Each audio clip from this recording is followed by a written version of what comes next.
一、果断筛选，拒绝纠缠。高能量的人从不浪费时间在不合适的人或事上，遇到不对的人，他们会迅速抽身，毫不犹豫地换人。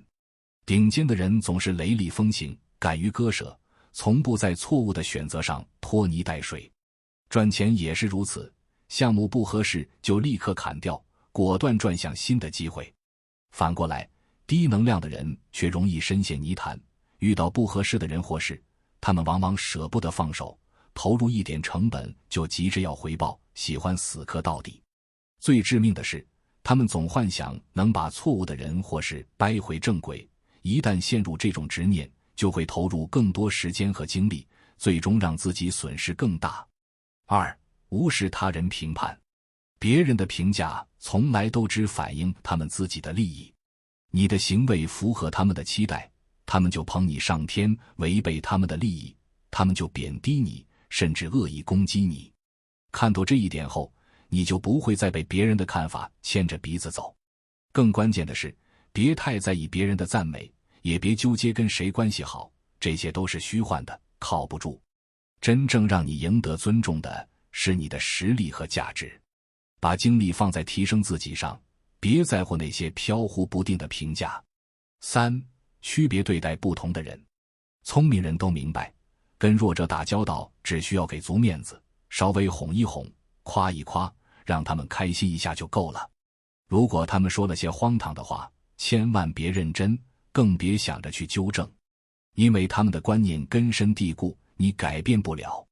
相反，跟强者交往要讲究实际，强者重视结果，跟他们打交道必须直截了当，明确告诉对方你的目标、你的付出以及他们能得到什么。别跟强者绕圈子，更别说些虚伪的空话，坦诚和效率才是关键。四、赚钱有时效性。真正的大钱往往集中在短时间内赚到，可能2-3年内就决定了你的财富高度。很多人创业时有个天真的误区，以为开家公司或店铺就能一辈子风光下去。这种想法太单纯。现实是，财富往往在特定时间窗口内爆发，靠的是天时地利人和。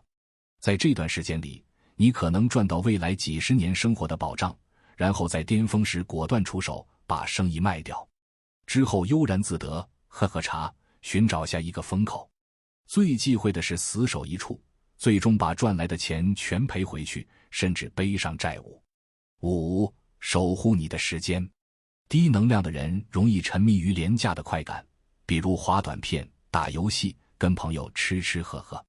这些活动有个共同点，偷走你的注意力，却无法为你创造任何价值。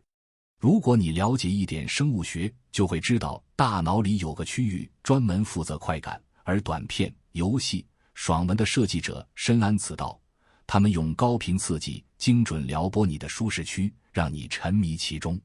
要成为高能量的人，第一步就是卸载那些偷时间的软体，把注意力放在有意义的事情上。六、一切以结果为导向。所谓的学习、成长、格局提升都是虚的，摸不着看不见。真正衡量你进步的是实打实的成果。比如，别告诉我你今天读了多少书，告诉我你写了多少文章。别说你跟大佬学了什么高深的思维，告诉我你的项目赚了多少钱。只有把想法落实到行动中，才有真正的成长。否则，永远停留在学习和吸收知识的阶段，幻想未来会变得多厉害，那不过是自我麻醉罢了。七、收钱干脆利落。赚过大钱的人都懂一个道理，想买你产品或服务的人，通常迫不及待地付款，因为他们急于得到想要的东西。反过来，那些嘴上说感兴趣，却拖延付款、犹犹豫豫的人，根本不是真客户。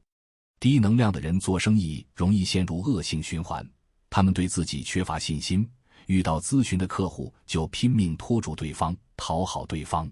结果，对方一旦察觉你的不自信，就会不断压价，拿捏你。你一旦被这种人缠上，整个能量场都会被拖垮，产品或服务的质量也会越来越差。八、情感不羁绊。有句古话说得好，智者不沉溺于情爱。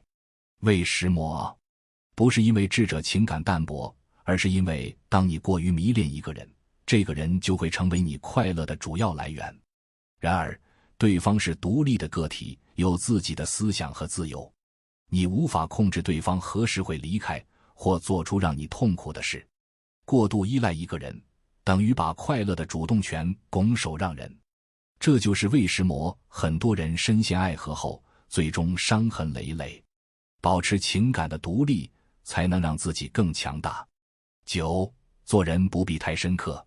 我不建议做好人，但如果你非要做，也要做个浅显的好人。你可以真诚付出，换位思考，为别人创造价值，但一定要学会筛选。谁回应你的善意，谁就值得深交。如果付出没有回报，别陷入自我怀疑，而是及时调整，果断淘汰那些不懂珍惜的人。这种有界限的付出，让你在人际交往中既真诚又从容，游刃有余。10. 有潜心自敬。我喜欢到处旅行，足迹遍布世界各地。最近几年，我发现自己的状态越来越松弛，不再像以前那样急着打卡景点，生怕错过什么，害怕亏了。这种变化从何时开始？大概是手头有了一点钱之后。以前做上班族时，生活小心翼翼，做事畏手畏脚，哪怕坐在高档餐厅，也掩不住内心的局促。钱真的能让人从容，带来十足的松弛感，整个人的状态都会焕然一新。正所谓心宽体盘，静心可愈百病。如果对你有帮助，欢迎按赞订阅智慧灯塔，我们下期见。